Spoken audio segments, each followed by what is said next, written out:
자, 11단원 다함수의 그래프입니다.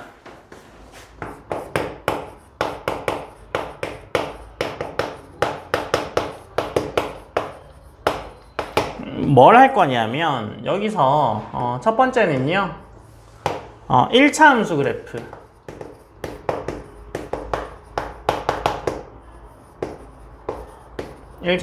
를 할 거고요. 두 번째는 절대값 기호,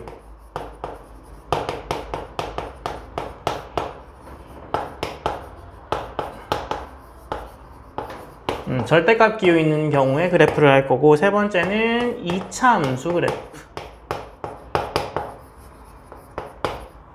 네 번째는 3차 함수 그래프.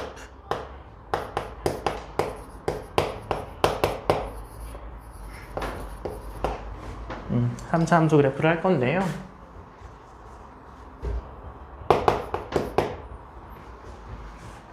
이렇게 11단원에서 할 겁니다. 1차 함수는요, 어떻게 생겼어요? 첫 번째 1차 함수.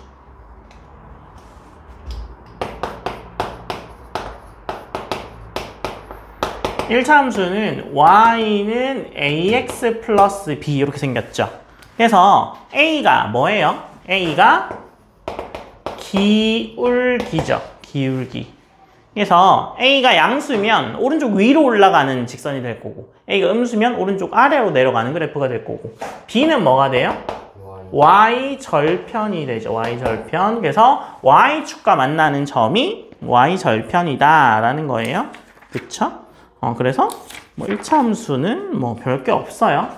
그 다음에 절대값 기호가 있는 경우요. 제가 뭐 절대값에 대해서는 뭐 대충 말씀을 드린 적이 있긴 한데요. 절대값 나오면 뭐 해줘야 되는 거예요? 구간을 나누어 주어야 합니다. 어떻게 구간을 나눠요? 절대값이 0 되는 애를 기준으로 작은 값과 큰 값으로 나누시면 돼요. 그죠?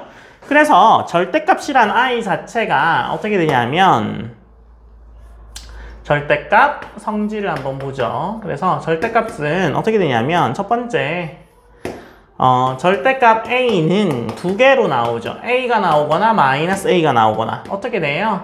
항상 양수가 나오게 됩니다. 그래서 양수일 땐 그냥 나오고, 음수이면 마이너스 붙어서 나오죠. 그 다음에 두 번째, 그러다 보니까 절대값을 씌우면 항상 0보다는 커진 i가 나올 거고요. 세 번째, 마이너스 a의 절대값과 a의 절대값은 같게 나올 거고, ab의 절대값은 a, b의 절대값의 곱과 같고, 마찬가지로 b분의 a도 따로따로 떼주어도 성립합니다. 그쵸? 그래서 절대값이 있는 그래프는 항상 어떻게 하라고요? 절대값이 0이 되는 i를 기준으로 그 수보다 작은 경우와 큰 경우로 나누어서 따로 그려주셔야 합니다. 말씀드렸습니다. 아시겠죠? 자, 그 다음에 그래서 만약에 x, y 두 개 다 나오게 되면 어떻게 되겠어요? 뭐 예를 들어서 뭐 x, 뭐 y, 4, 뭐 4 이렇게 문제가 기본 문제 7번인데 이때는 어떻게 해주면 되겠어요? 둘 다 0보다 큰 경우, 둘 다 0보다 작은 경우, 플러스 마이너스 마이너스 플러스 해서 네 가지 경우를 다 해줘야 됩니다. 아시겠죠? 네. 그 다음에 2차 함수.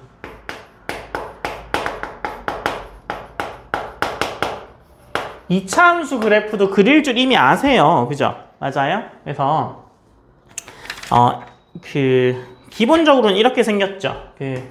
기본형이 y는 ax 제곱꼴이죠. 2차 함수가. 그 다음에 이렇게 되면 얘는 뭐예요? 꼭지점이 어디예요? 원점이죠. 0,0. 그죠? 그 다음에 어떤 특징이 있어요? a가 양수이면 뭐야? 아래로 볼록이죠. a가 음수이면 뭐 아래로 오목, 뭐 위로 볼록, 뭐 이렇게 쓰면 되죠. 뭐 오목과 볼록은 아시니까, 그죠? 그 다음에 이 a의 절대값이 커짐에 따라서 어떻게 돼요? 이 값이 커지면 그래프의 폭이 어떻게 돼요? 좁아진다. 라는 거 이미 알고 계시고, 그죠? 2차 방정식 근도 구하실 수 있는데 뭐 그래프 못 그리시겠어요?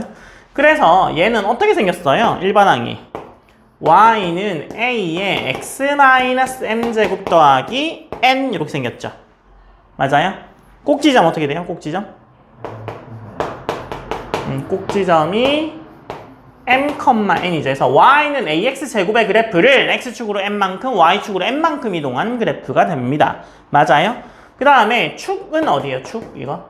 축이 원래는 y축이었잖아, 얘는. 그죠? 그러니까 이동했으니까 얘는 영향을 주지 않습니다.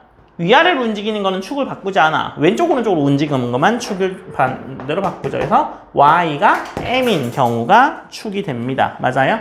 그래서 이렇게 주게 되면 어떻게 해줘야 돼요? y가 ax제곱 플러스 bx 플러스 c 이렇게 주게 되면 어떻게 바꾸면 돼요? 이 형태로 바꾸어 주어야 합니다. 완전 제곱을 이용해서 이 형태로 바꾸어 주면 축과 이동 어떻게 되었는지를 정확히 알 수 있죠. 맞아요? 그래서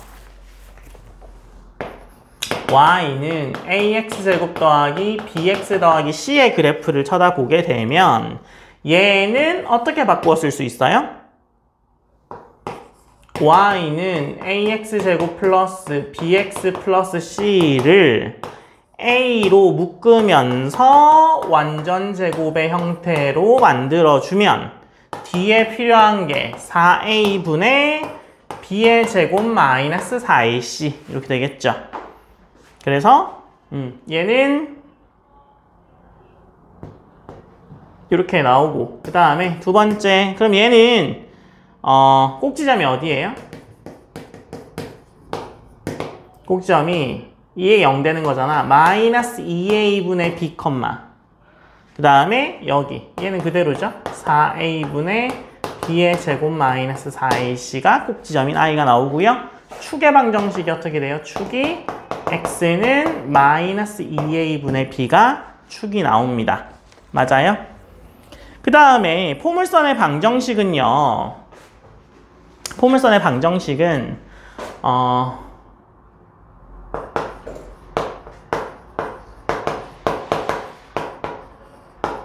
포물선의 방정식에서 그 첫 번째 만약에 그 꼭지점을 주게 되면 꼭지점 좀 뭐 이용하면 돼요? y는 a의 x-m의 제곱 더하기 n 요걸 이용하면 되죠. 그죠? 그 다음에 두 번째 세 점을 주는 경우 있거든요. 세 점을 주게 되면 y는 ax제곱 플러스 bx 플러스 c를 이용하면 됩니다. 그죠? 여기다 집어넣어서 계산하면 되죠? 그 다음에 x축과의 교점을 주게 되면 어떻게 돼요? x축과의 교점 알파, 베타를 주면 이게 바로 근이잖아. 그래서 y는 a의 x-알파, x-베타 형태로 바꾸어서 풀어주면 됩니다. 그쵸? 여기까지는 완전 다 수월하게 이해되셨죠? 그 다음에 뭐 근의 공식도 다 아시고 판별식도 아시고 어떤 의미인지도 아시죠? 네. 그러면 3차 함수 그래프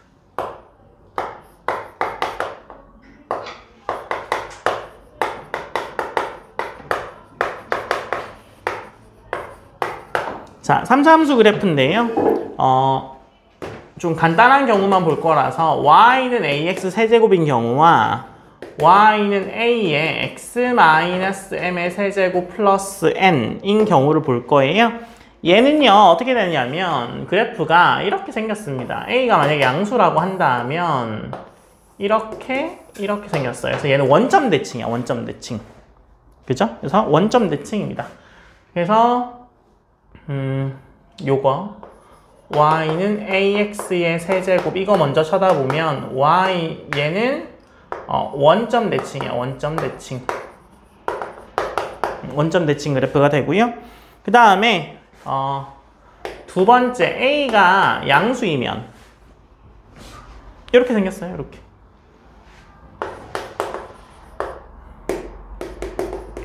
증가 그래프. x가 증가할 때 y가 증가하는 형태 증가 그래프가 되고 A가 음수이면 뭐 감소 그래프가 되겠죠. 맞아요? 네.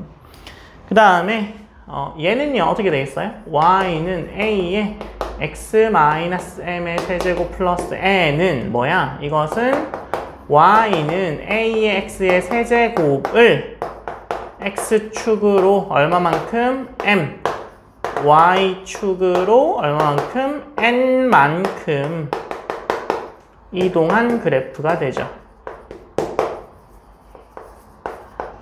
맞아요?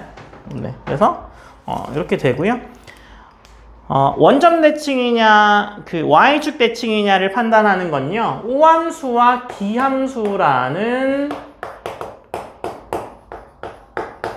용어를 사용합니다. 우함수는 y축 대칭이라서 짝수, 차수면 전부 다 우함수. 그러니까 통째로 짝수, 차수라는 게 아니라 짝수, 차수인 항목들 있잖아요. 걔네는 다 우함수이긴 합니다. x제곱, x 4제곱 이런 거 한 개만 딱 있으면 걔는 우함수죠. 그럼 기함수는요. 어떻게 되겠어요? 원점 대칭이면 기함수죠. 그래서 우함수는 얘가 뭐 대칭이라고요? y축 대칭. y축 대칭이니까 어떤 특징이 있을까요? f의 x와 f의 마이너스 x가 같습니다. 그죠? f의 x와 f의 마이너스 x가 같겠죠. 이게 y축 대칭이니까. 그 다음에 기함수는요. 뭐 대칭이라고요? 원점 대칭이라고요. 이렇게 이런 애들이 원점 대칭이죠. 그래서 기함수는 원점 대칭이니까 어떤 특징이 있냐면 f에다가 마이너스 x를 넣잖아요. 마이너스가 밖으로 튀어나오면서 마이너스 fx와 같습니다. 네, 이렇게 되면 기함수이면서 원점 대칭입니다. 아시겠죠? 그래서 기본 문제 11단원 기본 문제 풀어보세요.